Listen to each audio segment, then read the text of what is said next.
They're two certified bangers. Say it in the noir. Yeah. We're not here to mislead you. See. It changes every time. Two certified bangers. See.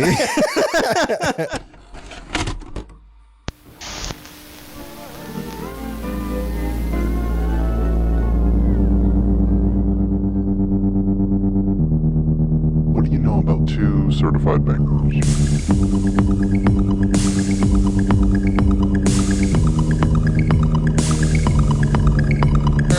PhantasmaCast. Thanks for tuning in to 95K FM, home of PhantasmaCast, the podcast where we watch our favorite movies two at a time, and you should too. I'm Jake. And I'm Derek. Question for you listeners. Are you subscribed yet? You should be. That's all. Now on with the show. Derek, I'm going to throw a curveball question at you here. All right. Shane Black. What do you think? Ooh, let me get a cigarette for this one. Yeah, because that's right, folks. Anyone watching the YouTube version of this, I got a cigarette now. Got me some candy cigarettes because we're talking about noirs. But first, we'll talk about Shane Black. What do I know about Shane Black? Speaking of black. Yeah, speaking of black and white, we're talking Shane Black, you know? All the cool cats know Shane Black. I didn't know when you said you were going to play it 70s disc jockey. You were going to bring it into the We're playing so 70s that I'm smoking on air too. Yeah, just yeah, Shane Black though. So Shane Black is a cool cat. He's a really cool cat, you know? He's the writer of such films as Lethal Weapon. You dig?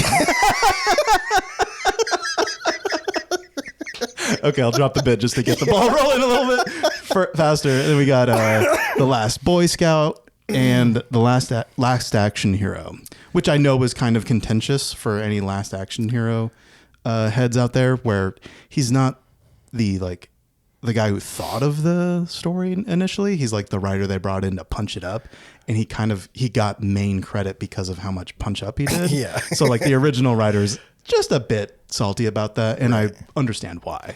This actually is my history with Shane Black because these are my VHSs, you know. So these were the ones that I watched growing up. It really took me until like later in my life where I realized, oh, Shane Black is the guy in Predator. Yeah. Is one of the guys. He's not Arnold Schwarzenegger. With the glasses, right? He wears glasses. Yeah. Yeah. He can do it all. He can do it all, but he does kind of excel at these like nice guys, buddy comedy type stuff. Yeah. Yeah, because he's good at it. Is the for thing. Sure. Yeah. What's your experience with Shane Black? Grab a cigarette. No, well,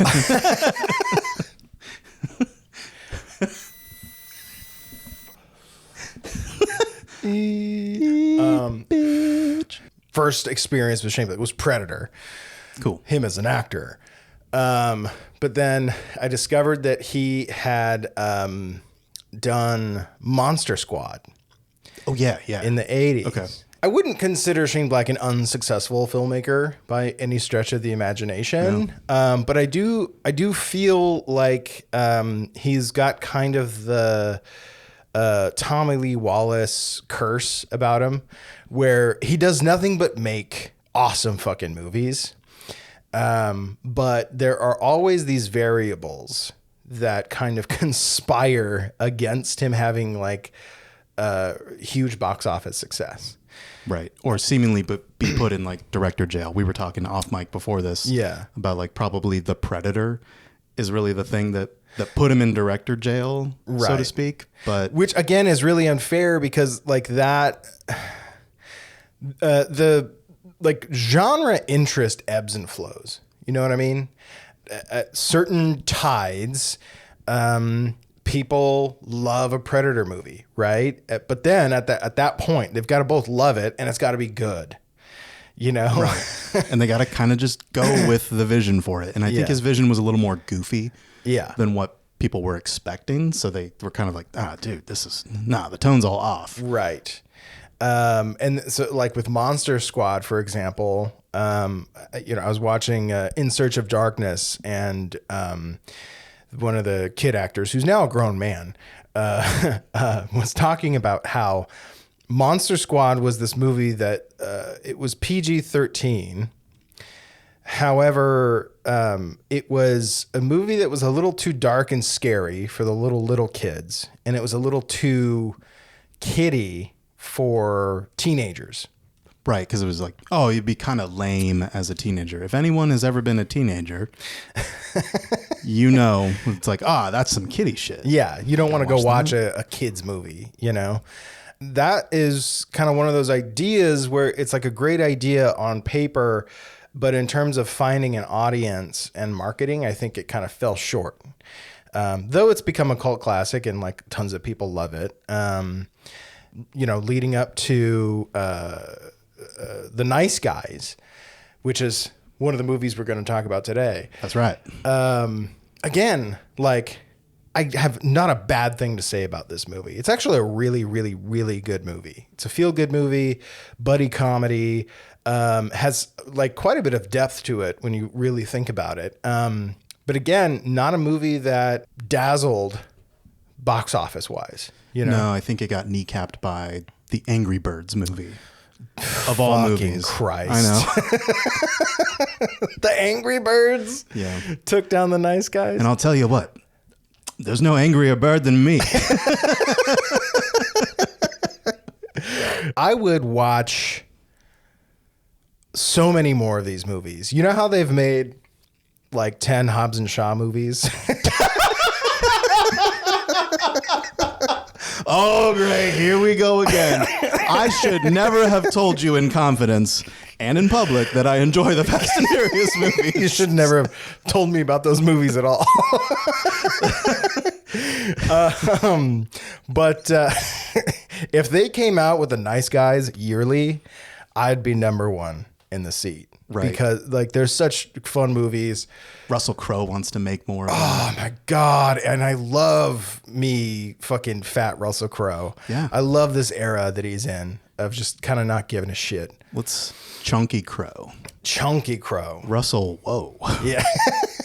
Did I show you that video that I came across? I guess Russell Crowe is a very avid like watch collector, like fine watch collector. No, I don't think he did. And he's started, I don't know if he's gone full like influencer about it, but he's started reviewing watches on like his Instagram. That's adorable. I think that is so neat when like older men like that have that kind of like little special interest. Yes, absolutely. Like Tom Hanks has his typewriters. Yeah. And Russell Crowe has his watches. And he's just tenderly like, you know, showing off the watch, and he's like telling the story behind it and like behind like the maker of the watch. And I'm like, this guy, yes, please do whatever makes your heart happy, Russell Crowe, because I love it. Yeah. We need The Nice Guys too, because we need to get Russell Crowe some more watches. Yeah. Okay. He needs some more watches to talk about, folks. They're expensive fucking watches, though. Bad. Yeah. Watch guys are no joke. Yeah. But yeah, The Nice Guys is one of the two movies we're going to talk about today. We're watching it with The Long Goodbye, another Altman. We can't stop talking about Altman for some reason.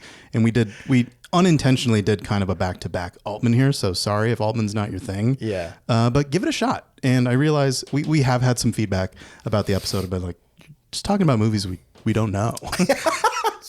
And I get that. I totally get that. But that's kind of the point of the show is like, hey, you may not have heard about this movie, or you may have heard about it in passing, but we're trying to pitch it to you. These are just kind of recommendations and about what we really like loved about them. When we say watching our favorite movies two at a time, like we're not joking. Like, and to us, it's a kind of an experiment in discovery as well, because before we watched it for this podcast, I had never seen The Long Goodbye. Neither have I. I had it on my shelf for maybe 2 years before I had the courage to pop it on. Probably about the same. And I'm glad I did. And that's the point, right? Yeah. Is finding things that you love that you had never known about before. We're not here to confirm your biases, folks. They're two certified bangers. Say it in your in the noir. Yeah. We're not here to mislead you, see? It changes every time. 2 certified bangers, see? wait. It's like here I was sitting alone, and then these 2 movies showed up out of nowhere.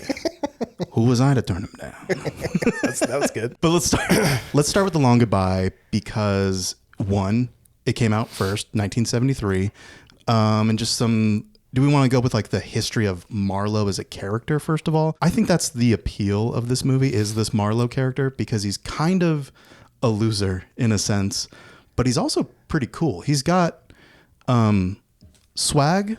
He's got vibes. Let him cook. Yeah. I don't know how many other current brain rot-isms I can throw into here, but I'll try to fit it in. I mean, you're not off the mark in terms of attributing kind of like a modern analysis of an older character, right? Because that's exactly what Altman was doing in this movie. Right. For anyone who doesn't know, Philip Marlowe is a kind of the archetypal private detective character that has survived even to today.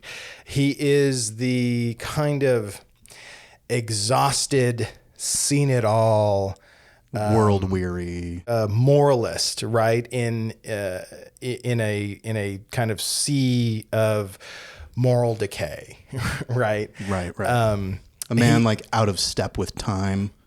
He's, well, especially in The Long Goodbye. He is a character written by a pulp writer, Raymond Chandler. Yeah. Elliot Gould, who plays Marlowe in The Long Goodbye, is not by any stretch of the imagination the first rendition of this character. Starting in the 40s, Dick Powell played Marlowe, Humphrey Bogart, Richard Montgomery, James Garner played him at one point. Really popped off in the 40s, I guess. 40s and 50s. Robert Mitchum played him in the 70s after The Long Goodbye. Yeah. James Caan played him at one point, and then cool. Liam Neeson. So if you think about all of these actors who've played him, that's the guy. That's the type. You know what I mean? Yeah.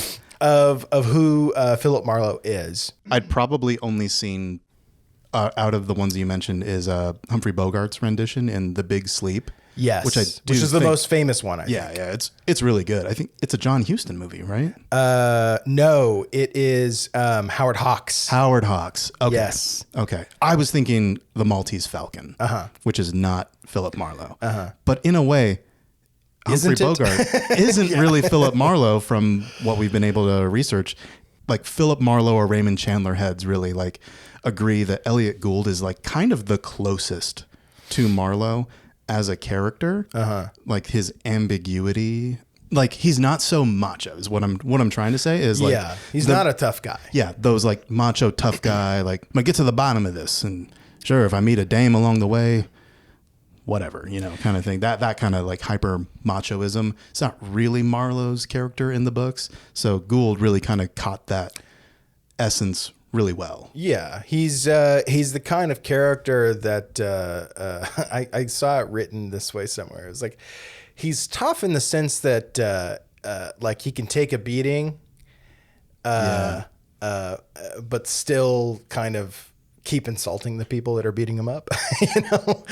Not tough in the regard that he could, he's not Arnold Schwarzenegger. Yeah, he's not going to kick the door down, but I see what you did there, the Arnold Schwarzenegger. Yeah. It'll come up again in a way that may surprise you. Planting some seeds.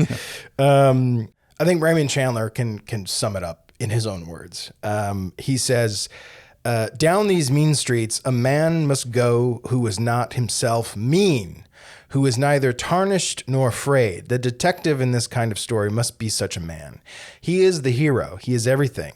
He must be a complete man and a common man, and yet an unusual man. Okay, cool. So, Raymond Chandler, he casts this character, again, kind of out of step with time, against this backdrop of like a seedy Los Angeles.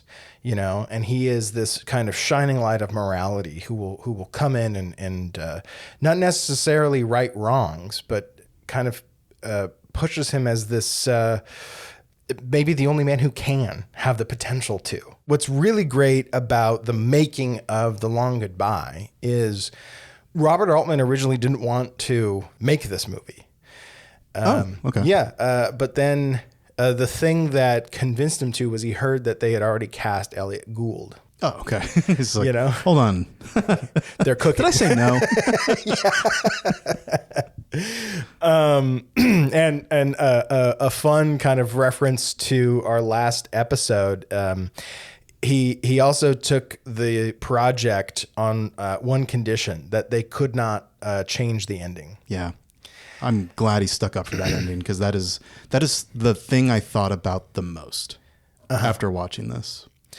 And we'll get to the ending eventually. But I think a really interesting thing that Altman did with this, this is not text. This is just kind of what informed the performance. Is, at the beginning of the movie, Philip Marlowe wakes up in his like raggedy apartment. Mm-hmm. His cat wakes him up. Yeah. And I identified with that. I just have to say that. Him as a cat dad, I was like, he's me. I'm on board. and you immediately like him because he goes out at like midnight to go get like food for his cat, right? They played it as if he were asleep for 20 years and suddenly woke up in the 70s. So call that like the big sleep. That like man out of time idea. You have this like 1940s moralistic character suddenly waking up in 1970s Los Angeles, right? And it's a starkly different atmosphere from the 40s. And it plays out in a lot of different ways. One of which is his neighbors are these ostensibly, I think they call them lesbians. I'm not sure if they are, but it's like a group of women who live together. Yeah. And they're constantly doing yoga naked on the balcony. Yeah, and making one of the guys in the behind the scenes says they're making hash brownies. Yeah. Too. They're making pot brownies and stuff. They're free spirited women. Yeah. Living next door. Just they love them. They go, Hey Marlowe, and he's just like, hey, what's up, ladies? What's going on? He averts his eyes, he's not there to gawk at them. Yeah, but he's also not like he's unfazed by them, and I think that's part of the character of Marlowe, right? Despite what he may experience out there on those mean streets, he's seen it all. You can't shock this man. Yeah, he has many like little aphorisms of just like, not my thing, but go ahead. He's a cool cat. He's always smoking a cigarette in every scene. What kicks off like the plot of the movie? It's a detective story, right? And just to run through it really quickly, he has a friend, Terry Lennox, who visits him and says, I've had a huge bust up with my wife. I need to skip town for a couple of days. Can you take me to Mexico? Yeah, he's a good-looking guy too. Mm-hmm. I think that should be mentioned, that he's not like Terry Lennox. Yeah. In a way that's like more conventionally good-looking compared to Elliot Gould's visage, really. But I think Elliot Gould is a good-looking guy, but he's a unique-looking guy. Whereas Terry Lennox is kind of like a pretty boy, yeah, kind of thing. So it is interesting envisioning them as friends. One person in the behind the scenes said that Terry Lennox is kind of played as the winner and Marlowe is the loser. Mm-hmm. And that definitely comes into play in terms of like the plot significance. So I thought that was an interesting analysis of their friendship in terms of how it relates to the plot. Right. And so Marlowe acquiesces, to his request. He gets up in the middle of the night, drives him down to Mexico, says sayonara, right? But then, Immediately regrets it. almost as soon as he gets home, he's collected by the LAPD. There's this really great interrogation sequence where they bring him into the interrogation room, and for a lot of it, it's shot through like the two-way glass with like the lead detective watching through it. Classic Altman, just obstructing your immediate view of it. He loves doing that. They're not really telling him why he's there. I think they're trying to get him to say something and kind of incriminate himself. They're playing bad cop. Yeah. You know? But it's just not working on him. You know, he knows every dirty trick in the book. Yeah. So he's giving him sass. Yeah. He's like snarky. And there's this great improvisation Elliot Gould does where he what is it? What is the He was getting like his fingerprints taken. So he's got that like black, like the ink. Yeah. And they're asking him all these questions, and he's just like, yeah. And he's just starting to like wipe the ink all over his face. He's like, listen, when are you going to let me go? I'm going to be late to football practice here. You know, just like an utterly unflappable guy, right? But then they tell him there's been a murder. Yeah. Your friend, Terry Lennox, killed his wife. He's our prime suspect. And you were last seen with him. Yeah. So what do you know? He's like, apparently nothing. he's like, wow. He's like, he lied to me basically, but he doesn't tell them that. He's not going to show his cards. He's not the guy to show his cards, but that is his one like moment of pause. This event kind of kicks off the real detective work, right? First place he goes after being let out of jail because they hear that Terry Lennox has committed suicide. And okay, now the investigation's over. He's dead. We'll forget about it. He gets hired by this woman, Eileen Wade, to find her husband, who is a known alcoholic, and he may have wandered off somewhere. Yeah, celebrated. I think he's a writer. A very kind of like Ernest Hemingway visage to him as well. My thing about him was it was rumored that at one point, he's played by Sterling Hayden, right? Yeah, wonderfully played by Sterling. I think so too. It's amazing, and there's a lot of like history, like his real life history that kind of informs his role, right? Because word has it that he was kind of a big drunk and like dope smoker as well, and later in life. Do you know why? Yeah, but tell me. One thing that he kind of really attributes to his big regret in life is he was brought before the House Un-American Activities Committee, and he named names.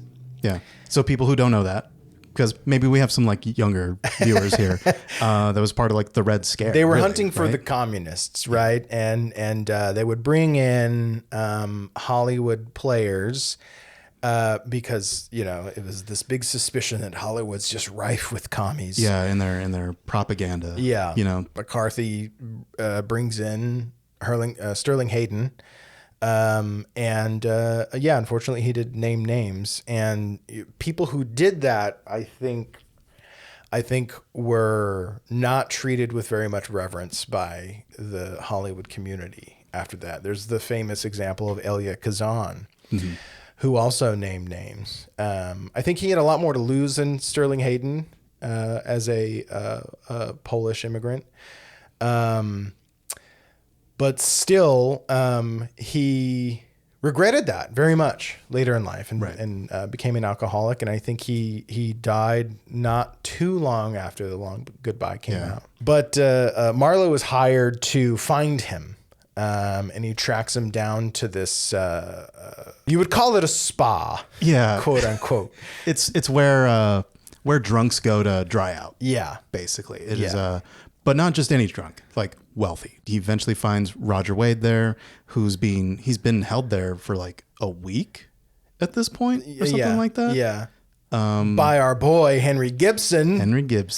Dr. Veringer is his name. Another Altman alum. He was in Nashville. He would go on to be in Nashville. Yeah. The doctor's kind of being really heavy-handed in getting payment from Wade. presumably to pay his bill for the stay. But really, it's all about, it comes out later, he's like, pay me off to stay quiet about whatever it is going on. Oh, yeah, to not expose it as a big scandal. Yeah. Yeah. But it's a good seed to plant of Roger being untrustworthy, in addition to his, illness of being a drunk, being an alcoholic, I should say. Drunk sounds so judgmental. Alcoholism as a sickness, we do sympathize with him in that regard, but we kind of know he's bad with money. He probably is pretty like physical with Eileen because she's got that bruise on her temple. Physically and emotionally, you know, I think he we see that firsthand. He dangles his wealth in front of her as like you want to leave? Go ahead. Yeah. It's the only reason you were here anyways. Yeah. I haven't written a book and blah, blah, blah, Yeah. So like presumably, and you kind of see this trope in these detective novels where like the initial job is solved rather quickly. Or is seemingly unrelated. Yes. But then it gets a little deeper, and Marlowe gets a little bit more involved with the Wades, and he slowly starts to realize that there might be a connection between the Wades and the Lennoxes. Because Lennox also made off with a bunch of money. I forget if we mentioned that or not. We did. But he had a bag of money with him too. Yeah. And he's like, and Marlowe's just kind of like hey, I'm not going to get too personal about it. Yeah. He didn't really ask any questions about it. But he's aware of it. So then Marlowe starts getting harassed by this character, Marty Augustine. Yeah. Like this Jewish gangster. Yeah. With his cronies. Tell me more about that. I thought that guy was fascinating. He is fascinating. Marty Augustine is, he's a tough guy, he's a wise guy, though not Italian. I don't think. No, he's got the Star of David necklace at one point. Okay. So I was like, Jewish. So he is Jewish. Okay. Yeah. So he basically is like, the same with the cops. He's like, you were the last one seen with Lennox. Lennox had my money.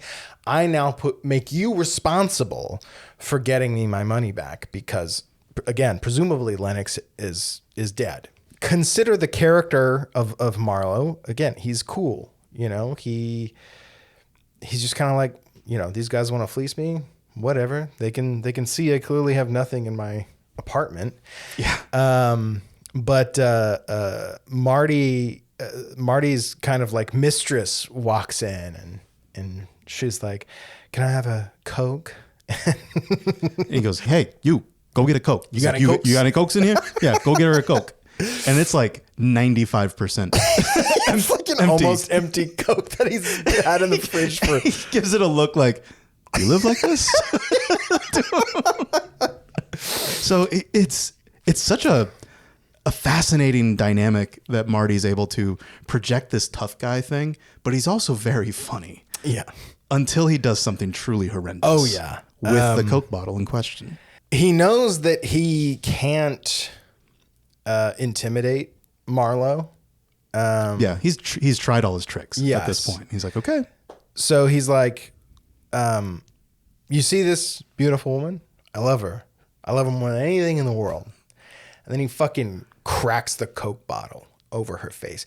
You know how thick a Coke bottle is? I saw it. Yeah. Fucking just smashes it across her face, tears her face up. And he's like, I like her. I don't even know who you are. Yeah. He's like, I love her. Yeah. He's like, when he said some line about like, I have sex with a lot of women, but I make love to her. And I don't even like you. Something to that effect. He's such a posturing little smarm, You think he's all bark up until that, and you go, oh, shit. When he bites, he bites. Yeah. Okay. We better find that money.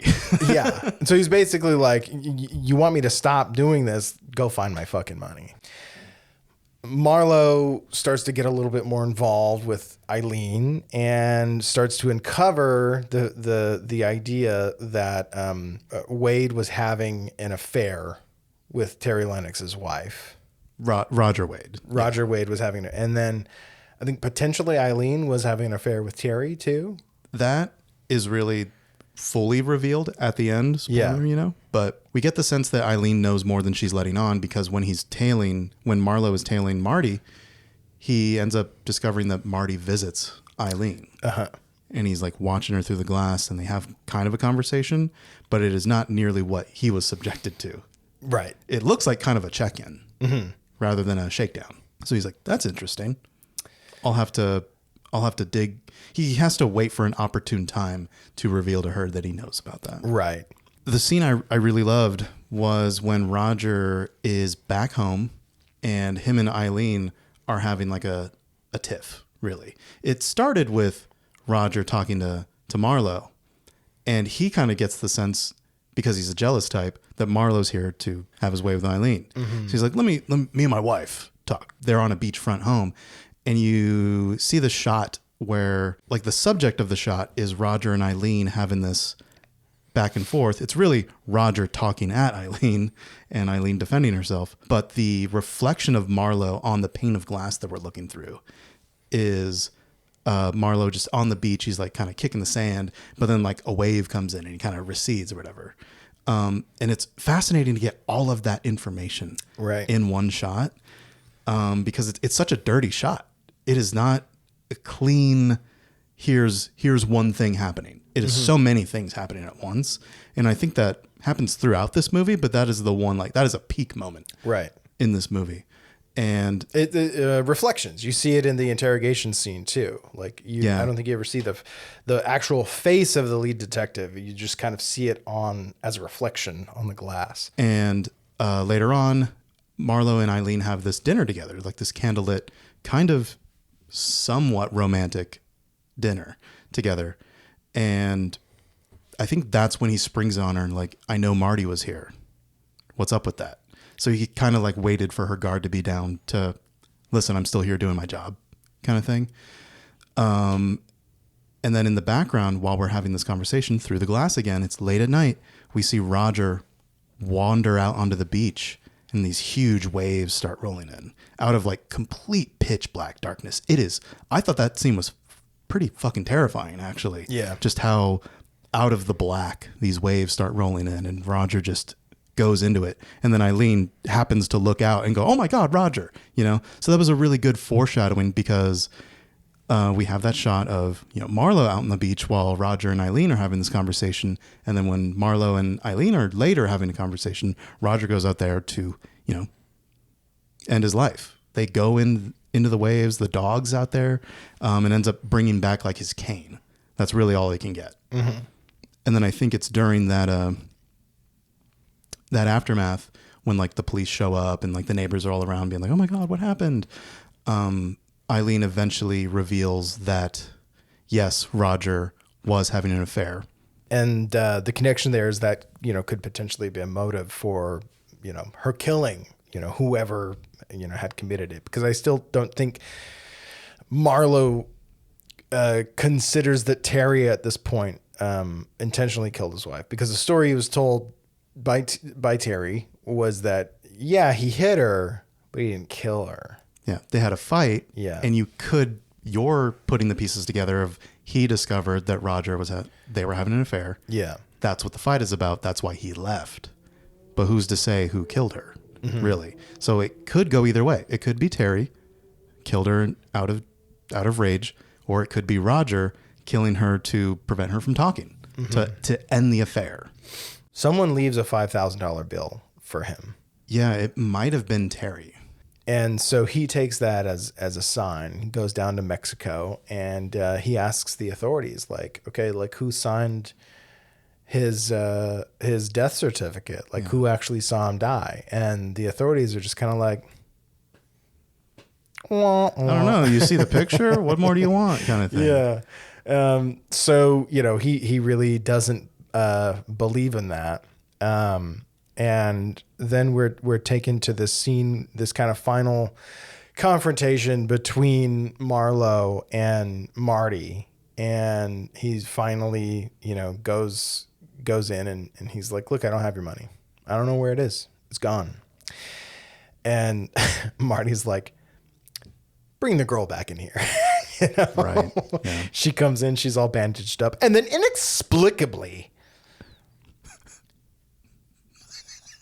Arnold Schwarzenegger is in this movie. Arnold Strong. Arnold Strong, yeah. We told you he would come back around, and he did. He is just there, and it's not something you don't notice. He is not a man whose presence you don't gloss over. You go, hold up. Explain that. And the whole scene, it's like you're almost distracted by it, because the whole scene you're like, is he going to say something? No. I don't know if they decided to do this in the scene because Arnold Schwarzenegger was there or because it was written. But Marty, again, kind of having this tough guy persona, is like, everyone take your clothes off. He's like, I told you my whole truth. I bared my soul. I was naked. You know what? Let's everyone get naked. That's how he comes to that. His henchmen are like, do I have to? Boss? Boss, you gotta take off our pants. Not Arnold Strong. He immediately starts taking He's everything. like, oh yeah, shit. It's not my first time. It's not even like he's in the background. He's in the middle of the fucking frame, almost as a backdrop for Elliot Gould. Yeah. You can see his goddamn muscles glistening. It's just inexplicably there. And Marty does end up finding the $5,000 bill in his wallet, you know? Yeah. And he's like, I'll take that as a down payment or something. But right before the tension really kind of reaches a crescendo, someone comes in and they're like, "Boss, you gotta come look." Yeah. And he's like, tell me about it. He's like, no, you just gotta come see. Yeah. And he goes out, and Marlowe, almost knowing what's happened, starts to collect. Starts getting his stuff back together. Classic Marlowe. Do you remember what he says to the girl as he's leaving? He says something to her in passing, like, "Oh, do you think this guy really loves you?" kind of thing. And it's kind of melancholy, a little somber. But we walk out and we see that the money's been delivered. Yes, it's in the bag. He's like, "Yeah, whatever, I don't care. Leave." I think he realizes that it was probably delivered by Terry Lennox, who he knows is still alive. And the next scene is he's back in Mexico. He's back talking to those authorities, and he gets it out of them. He gives them the $5,000 bill, and he basically gets the information of where he's hiding out at. Right. And when he confronts them, you said you had thought a lot about this scene, but it's really a moment where a guy confronts a person who he thought was a really good friend, who really kind of left him out to dry. Yeah. And then hearkening back to what I said about their relationship of like, Marlowe being the loser and Terry being the winner. Uh-huh. And this person who said that in the behind the scenes, David Thompson, he said that relationship would be more important to the loser than the winner. And that really is how that scene plays out, because Terry's just kind of like, "Hey, Marlowe, you're here. Welcome to town." Yeah. And Marlowe is playing he's given them the, "How could you?" look the whole time. So you're already on edge. Of like, now he found him, so what's up now? He raises his gun and shoots him dead. Yeah. And then, without a care, leaves. How kind of nihilistic of an ending, you know? Why I thought of that ending so much was because it is one of like the 2 or 3 violent things that happen in this movie, which I think is kind of a rarity for a detective, like a noir. You kind of envision like a shootout of some sort would happen throughout. And it really doesn't. So that is in its way, like kind of how unique this movie is. And Altman's take on it is like, no, it's not about the violence. It's about the characters. It's about their interactions. And like these punctuations of violence are more meaningful. They're more impactful. They linger with you long after you've seen the movie. And that really struck a chord with me for my first time viewing. I was like, this is not at all what I thought it was going to be. And I'm so thankful that it was special in that way. I'm like, okay, cool. Perfectly hyped movie. Not overrated. I think there's a reason people talked about that and said, "Hey, you got to give it a watch." Yeah. And I definitely should have watched it much sooner than I did. Yeah, it's definitely unique, especially in the pantheon of like the Raymond Chandler adaptations that are out there. Yeah. Because they definitely do lean more Hollywood, whereas Altman was really trying to comment on like 1970s Los Angeles. Right. Again, his settings are definitely main characters in the movies. We talked about it in The Player, and equally as so in Nashville and McCabe and Mrs. Miller, you know? Which we will talk about. This is a threat and a promise. We will talk about McCabe and Mrs. Miller at some point. So I love that he takes into deep consideration the time and place in which the stories are set, and how his characters kind of interact with the world around them. Right. And I think that's it was so successful here because writer, critic, and editor named Maxim Jabukowski, he said that like Chandler's stories are really lacking in specific details of like grounding it where it's at. So in a way, they're kind of timeless. Ah, yeah. You can put them anywhere. You can put them anywhere. Yeah. But like Marlowe is the specific thing. So as long as Marlowe that is there, then it's a Chandler thing.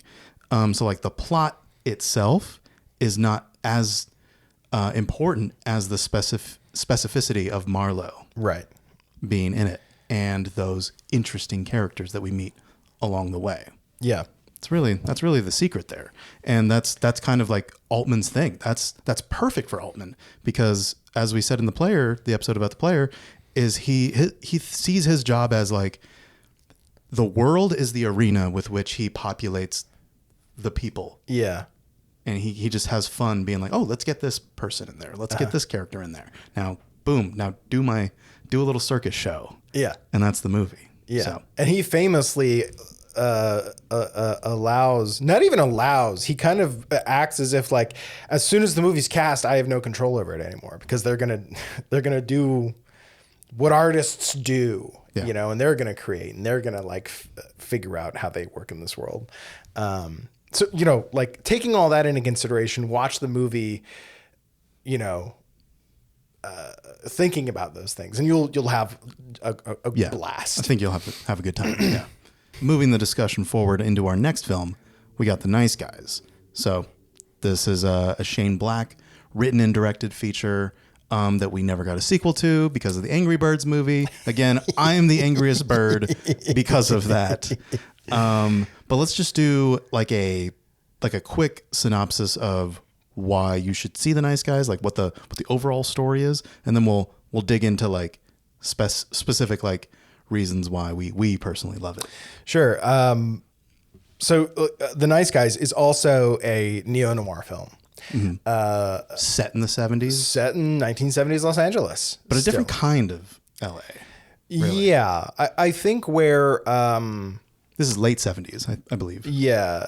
I think where The Long Goodbye had a very kind of nihilistic view of the setting. The Nice Guys kind of is a bit nostalgic about the 70s. I think so too. A little bit. There was even, Brittany and I were watching it and, and it was the scene with the party. Oh yeah. And that's a key scene. And it just looks like a good time. And Brittany goes, what I would give to be at that party right now. And then I said, lots of head on camera. Oh my God.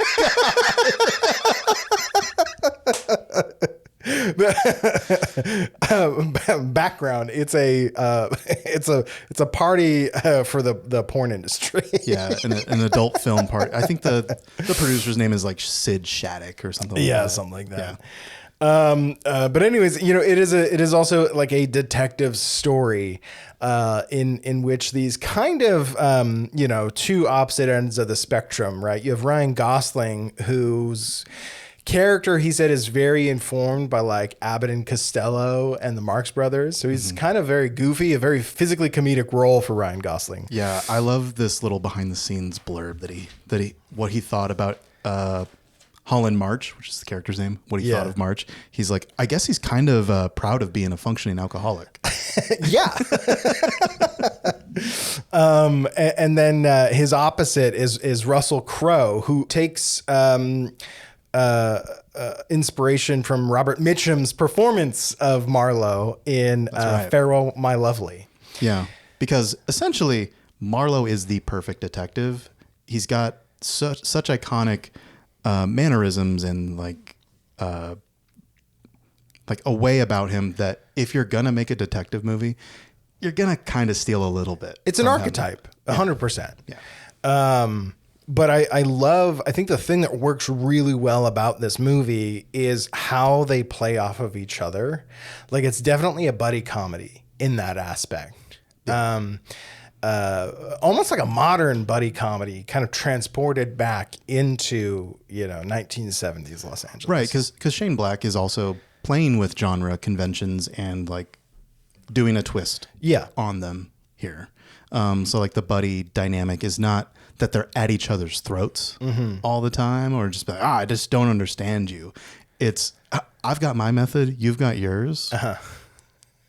And I'll respect you in a way. Yeah. But I hear you, we're going with my gut instinct kind of thing. Like respectfully, Yeah. I'm taking the lead on this. The movie kind of starts with Russell Crowe going to like break Ryan Gosling's arm.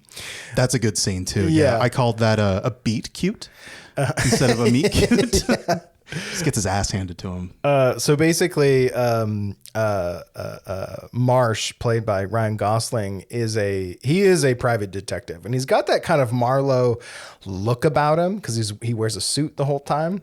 He's got like that holstered pistol. But he is a kind of sleazy detective, right? I think he mentions early on in his little monologue that like, as soon as they passed the no-fault divorce law in California, his work really dried up. So he focuses on working with old people who don't know any better. Right. Yeah. And that was like a nod to convention about like a lot of the like cases at the time would be about domestic issues. Yeah. And now it's just kind of odds and ends. Yeah. Really. Yeah. I think it was also like kind of commentary on maybe like the private eye industry getting a little bit more saturated because the no fault divorce, all these divorces happened, but the cops were going to be cops and they just pivoted into being private eyes too. Yeah. That was my reading of it. Yeah.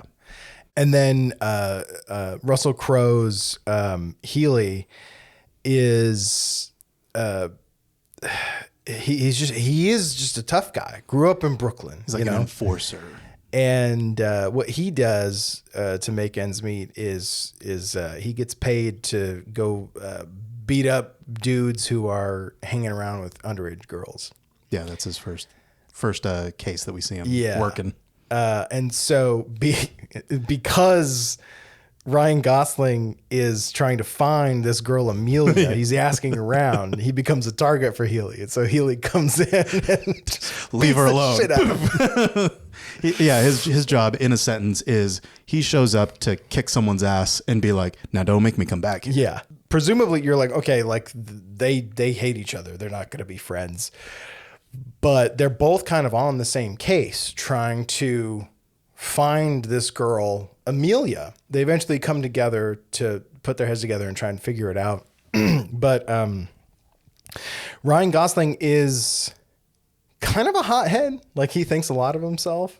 Yeah, he's very full of himself. Again, proud to be a functioning alcoholic, but he is an alcoholic, so it is affecting his work and his judgment. I love that bowling alley sequence when he's taking his daughter Holly out, who's awesome. Yeah, a key component. I think she makes up the trio because it really is a trio. We got like Russell Crowe and Ryan Gosling on the cover here, and we think it's a buddy cop, but it's kind of a trio movie. She's the short round, Yeah. in this. One of my favorite scenes is like that bowling alley sequence where he takes Holly out for her birthday With all the kids. Yeah. And Holly is an important aspect of this trio, really. Key component of the trio, yeah. And she's kind of in this position where she's had to kind of grow up a little too early. Her dad, lost his wife in a fire. He became an alcoholic, and he's just kind of destroying himself a little bit. He's a little disillusioned, kind of meandering. Yes, very. And he and Healy both are very disillusioned. Healy at some point is like, He's like, marriage is buying a house for someone you hate. Remember that. Remember that. That's part of his voiceover. Cuts to he's having dinner with his wife, and she's like, I'm fucking your dad. And then he just starts choking. Spits out, and then he like touches her hand like a little, like, sorry. Yeah. Huh? Yeah. So, both these guys are kind of broken a little bit. But Holly is this like young optimist, who kind of is the glue that keeps it all together. But they're at this bowling alley for her birthday, and You're gonna talk about Janet? yeah. He's like, Jesus Christ. And then Janet, this girl in the background, goes, you took the Lord name in vain. It's like, no, Janet, I actually found it quite useful, Janet. He's off in the bathroom doing a very 1970s thing, smoking while taking a shit, reading a magazine. And Healy comes in, realizes it's Marsh in the bathroom, and like opens the stall, and like perfect physical comedy takes place. He pulls a gun because he's like, you're not here to like kick my ass again, right? Yeah. He's like, hold on, I got a registered weapon now. Didn't think I would do that, did you?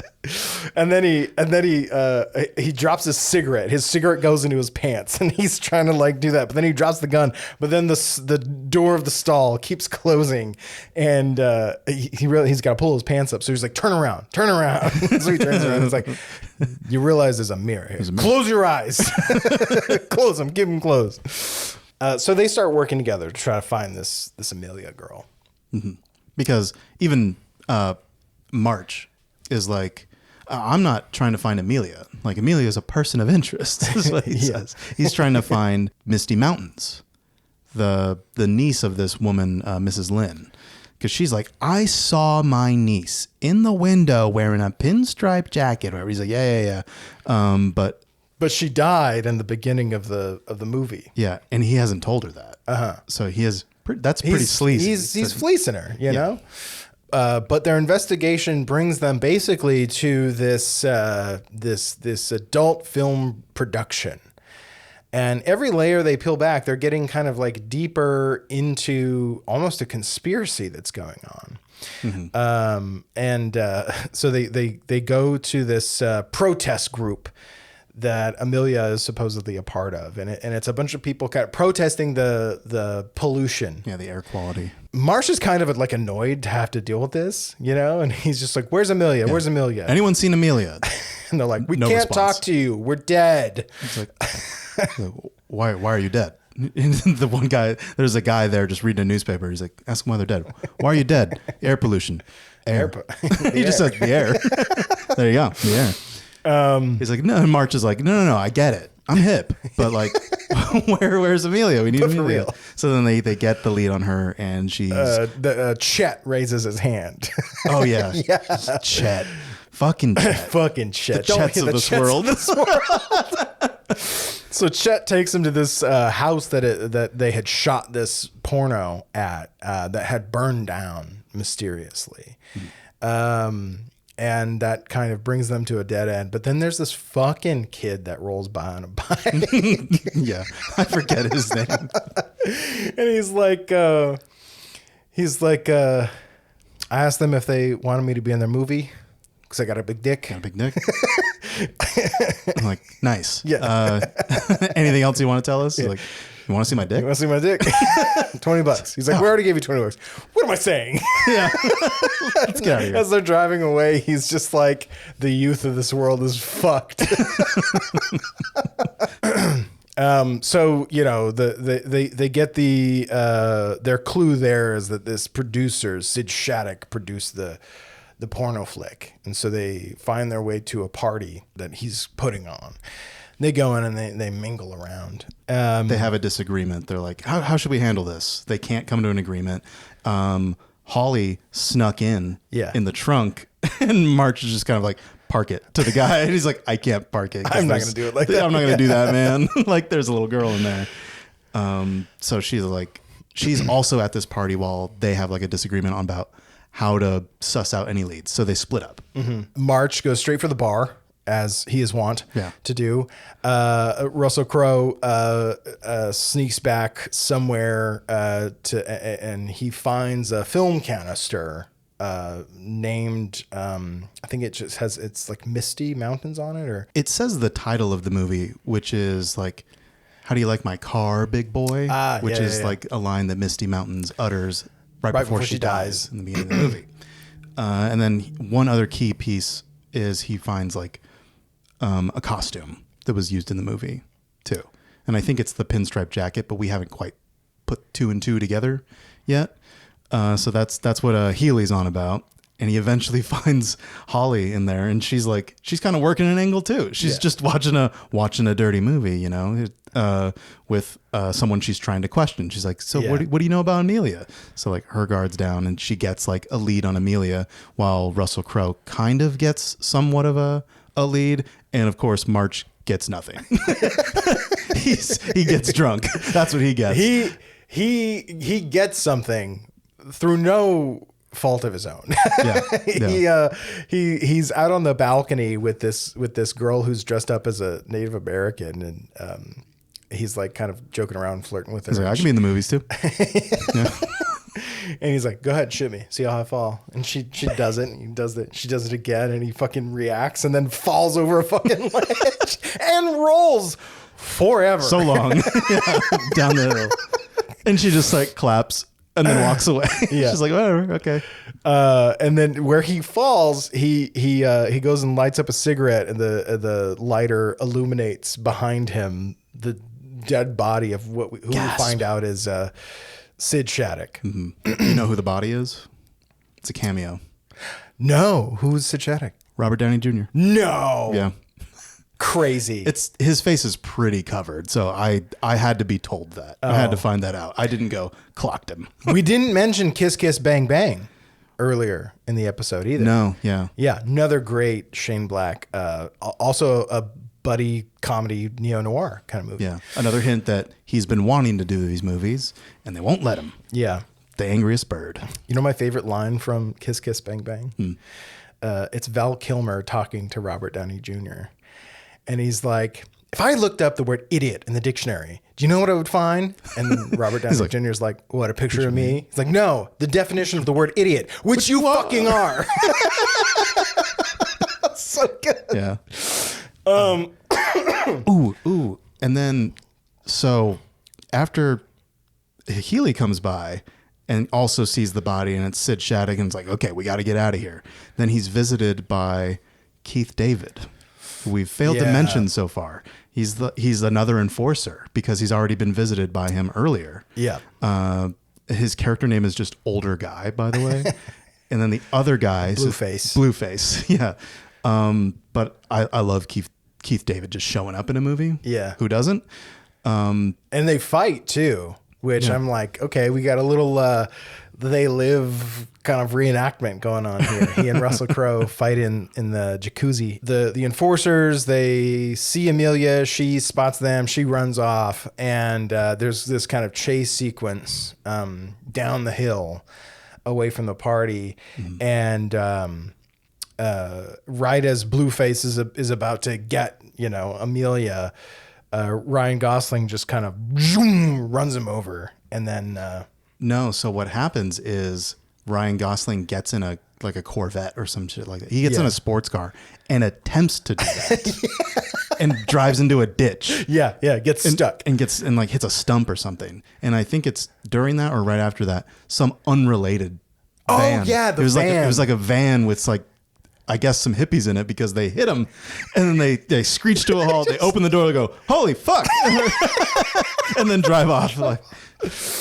And then Healy shows up and tells Holly to, go get help. And the Blueface looks up at him and he's like, you don't have long to live. Is he kind of sinisterly? We're not the only ones looking for Amelia. Wait until John Boy, I think is what his name is. Sinisterly says, "You don't have long to live," and then Healy is like, "Neither do any of us," or he says something like that. Yeah. And then he suffocates him. Right. while, you know, we've seen people get shot and everything, it's kind of like the darkest moment up to this point, and it really highlights again, like the nihilism that Healy feels as a character, you know? Right. And it isn't random either. Like, it is a different side of him. It's something we know is within him. He's got that dog in him, you know, but he is restrained up until this point. But the reason he does that is because when he was first interrogated by Keith David and Blueface, he like has this, this dialogue, and he's like, look, if you come up here, beat me up, trash the place, I get it, you know, it's part of the job, you know, I do what you do. But here's the thing, you know what you did? You did something different. You pissed me off. You made an enemy.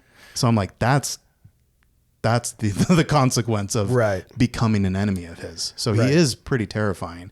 But then there is still like a heart to him, because when Holly comes back and sees that Blueface is dead, she knows. She's smart. Yeah. She's like, you didn't kill him, did you, Mr. Healy? He's like, no. He's like, I would never. Yeah. But she's like, okay, I'll let it slide this time. And that, again, does come back up. And I'm mentioning this because this is really pretty smart writing of it logically leads to another thing. Yeah. And like good setups and good payoffs. And great character development too. You know, when the cops come to figure everything out, one of the cops or someone says like, oh, you're the diner guy. And Ryan Gosling's like, what's that all about? He's like, I'll tell you later. Yeah. And so later he tells him, at one point, like a year prior, he's at a diner, and then someone, you know, pulls a shotgun and tries to rob the place. And where everyone kind of was afraid and cowering, he got up and beat the shit out of the fucking He's the guy man of who action. did that. He's kind of like the wet dream of every person who's like, man, it would have gone down differently if I was there. Kind of thing. Yeah. And at the end of that story, he goes, it's probably the best day of my life. It was good to feel useful. Yeah. Was something he said too. Yeah. He didn't, it's not like he's like taking pleasure in the violence. He was glad to have been there to save someone. Yeah. He is willing to get his hands dirty to do the right thing. The kind of rest of the movie after this point plays out where there's this kind of conspiracy at play, where Amelia is the daughter of the head of the Department of Justice, and she knows that the DOJ is in collusion with the big three automakers. And so they made this kind of porno film, this kind of subversive way of exposing that collusion, and hoping that if they could expose the corruption, it would change things. Yeah. And that's why all of this is happening. There is this attempt to cover up and quiet anyone who's trying to like bring that to light. And like Amelia is like, no. Like she's evil. Like my mother is evil. Yeah. That's how big the conspiracy goes. Like she's in bed with them, and she's hiring all these people to come and kill me. And they're like, okay. They kind of chalk it up to like teenage angst. Really? They're like, oh yeah, sure. Like, I see that people are dying, but I think they're coming after us for coming after you. That's the way they see it. Until John Boy shows up. The guy that I'm pretty sure Blueface is the one that's like, you don't want to be around when John Boy comes to get you. And there's this really funny like diversion of where Ryan Gosling is so sure that this lead they've got is an airport thing. There's like a note that was in like the film canister or something. Yeah. Or on the desk. Yeah. Healy's like, it's a plane ticket, you know? But then March is like, no. It's FLT. It's British for flat, and that could be, you know, Airport West Apartments. So you're like, oh my god, he actually did like a really great job being a detective there and like inferring what it was. And then they go check it out, and it's a place that like got fucking knocked down a couple years prior, and he's totally wrong about his guess. Yeah, he's like, Who could have thought that? Who would have known? They got to tell you about these things. But then it ends up being this this hotel for the airport. So it's like they were both kind of right. Yeah. So they get there and they go to the bar and they ask the bartender, like, you know, where's Amelia at? Where's this girl at? And he tries to get them to like not go up there. And You're like, you would like that, wouldn't you? Yeah. And he's like, if you tell us, he'll stop. He'll stop what? This. And he starts like beating the guy up. Pulls him by the tie. And then Russell Crowe's just like, okay, we can do this the easy way. This is the easy way. Yeah. They're so bad at doing this, you know? Yeah. And he's like, please don't go up there. There's this like your buddy's up there. And he looked kind of really hardcore. And they're like, who are you talking about? He's like, oh, that's who John Boy is. He's like, who's John Boy? He's like, yeah. Blueface told me this John Boy guy was coming to kill us. And then Ryan Gosling's like, what? Us. You know? And so, yeah, they go up the elevator, and when the doors open, they can just hear the sounds of people being fucking killed. And they hear this guy gurgling, and they like peer out the elevator, and this guy's shot in the throat. And then they look the other way, and another guy's getting shot, and they're both just like, proceed back into the elevator. And then on the elevator ride down, I think Ryan Gosling is starting to shake a little bit. And then you see some guy in the background get thrown out the window and go falling down. He's just shaking even more. This like hitman is there to basically clean up and tie up loose ends, right? Yeah. And eventually he does kill Amelia, and they're kind of left with, well, fuck, the thing that we set out to do got fucked. What do we do now? And that's where I think where these characters started as kind of pessimistic and nihilistic and just had a really disillusioned view of the world. They're like, well, we can't let her die for nothing. Can't let her die for nothing. Mm-hmm. And so they go to this car show to help get the film out. It's where they're gonna have they spliced the film into this like promo material for the automobile manufacturers. And Chet is the projectionalist who's gonna do his fucking Chet. It would be their luck that Chet is the reason why they're there. Yeah. But you said something really interesting about splicing the porno into that, right? Yeah. So like finer details aside, the porno is spliced into this automobile promotional material. But someone online pointed out, and I thought that was a really good talking point, was that it was interesting to put this like political and big corporate corruption and hide that within. So that's seedy enough on its own, right? But then you put that information within an adult film, and that is also very seedy. So it's like this weird like Russian nesting doll of things that people would rather pretend don't happen, right, or don't involve them.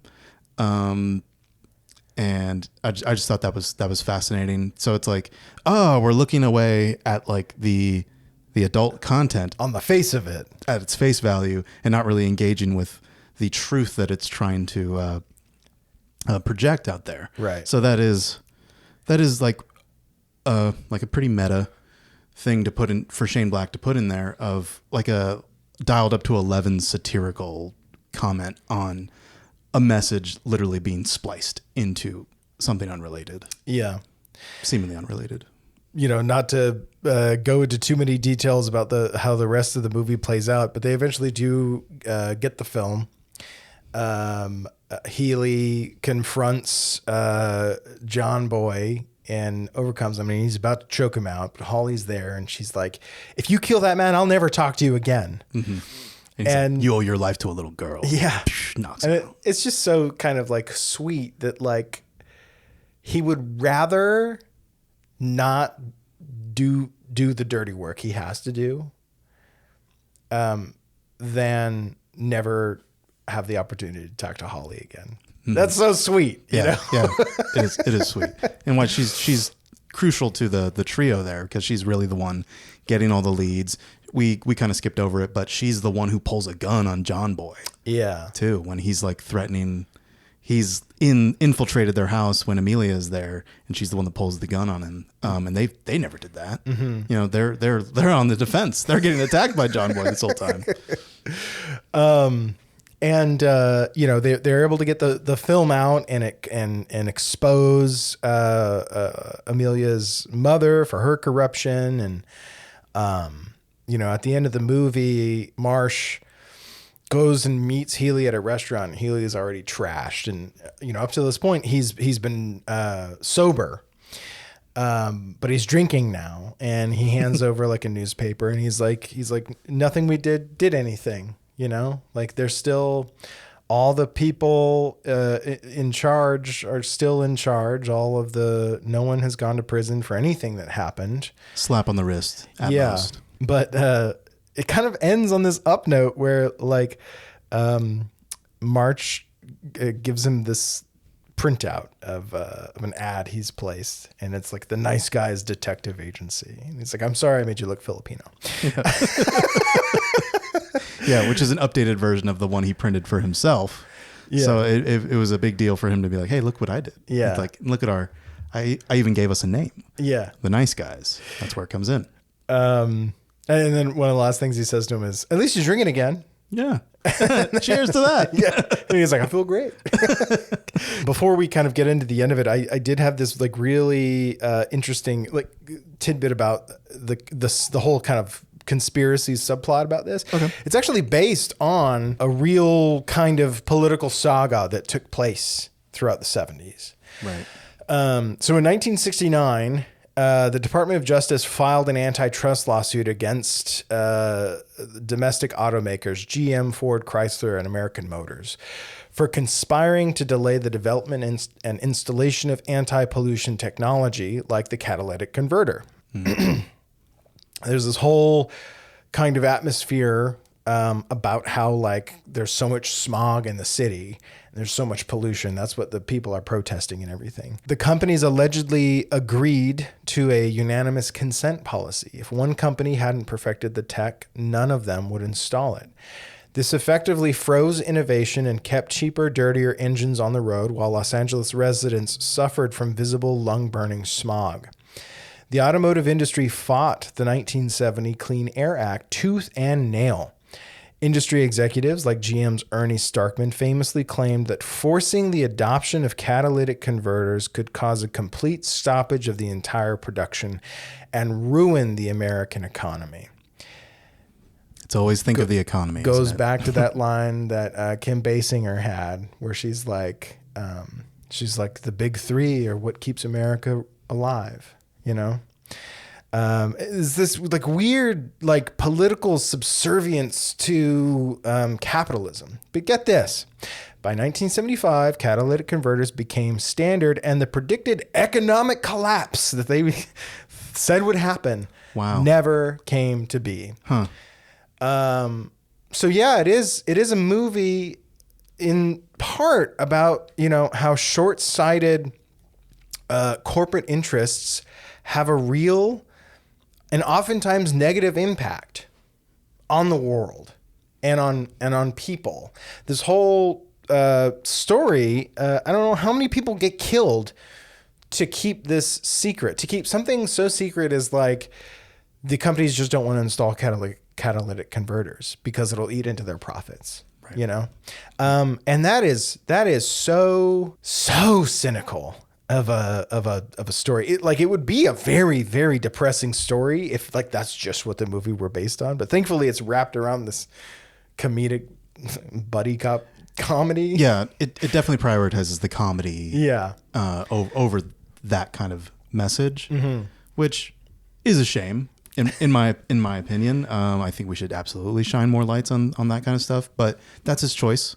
Yeah, that's his stylistic choice. I just wanted to be a buddy cop noir adjacent film set in the 1970s, but with real enough inspired events to not make it like a complete fantasy. Right. It almost feels like you're watching a conspiracy theory a little bit. You're like, come on. That can't be how. Oh, wait, that's actually how it got down. Wow. Yeah. And so, you know, when you put these two movies together, it's like so cool that like beneath the surface level value of them as noir films, it really, really, really is important the settings in which they take place. Not only the place, but the time. The 1970s, as we've talked about with our episodes on like Winter Kills, right, was a time where these backdoor deals between politicians and corporations, like they were starting to come to light, and corporations are starting to have more power, which are, you know, they're lining the pockets of shareholders, but at the cost of the environment, consumer safety, and there is a deep distrust of the systems that had kind of really kept the whole thing together up until this point. Right. And that kind of mistrust is always spun as, well, you hate America. Yeah. Well, you hate the country if you don't want us to have more profits than we did last quarter. Yeah. You hate us. Can you believe this guy hates America? That's how that shit is always spun. Yeah. Unfortunately. But yeah, just don't trust big corporations. Honestly, why would you? That profit doesn't go to you. Here's the thing. Just a rule of thumb to live by. Whatever is good for a billionaire, not good for you. It's not good for you. It's a big club and you're not in it. Yeah. Yeah. Rules for thee, but not for me.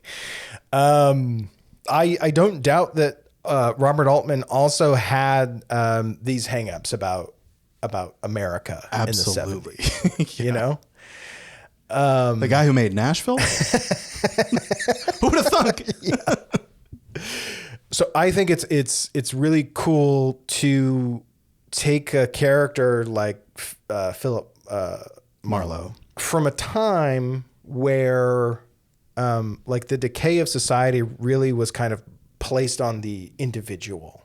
You know, it's your moral failing that you're a drug addict or an alcoholic, or that you're addicted to gambling. It's your fault that there's trash and shit on the streets. It's your fault that women have to prostitute themselves. Yeah. If only you were a productive member of society. Yes. Society wouldn't be so bad. Yes. By the time we get to the 70s, the cracks are starting to show.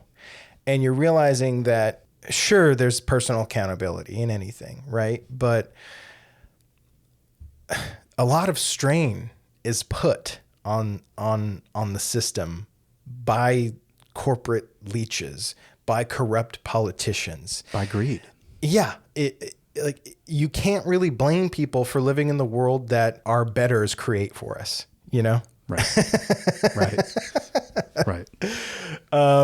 So I don't know. That's what I get for the movie. But The Nice Guys was a fun time. I laughed. No, it is a really funny movie. We got a little introspective and dark there about we live in a society kind of thing. But sometimes we do live in a fucking society. It do be like that sometimes. It do be like that. But you know, let's be a little bit more like Marlowe and just kind of we may be out of step with time. You may feel out of step with time. Yeah. But just, hey, find a way to make your way through that life as best you can. There's always tomorrow. There is always tomorrow. And with that, that's PhantasmaCast for this week. We hope you guys enjoyed the show, and go watch these movies. Watch them together like they were intended to, like God intended. 2 certified bangers. 2. It's one of the 10 commandments.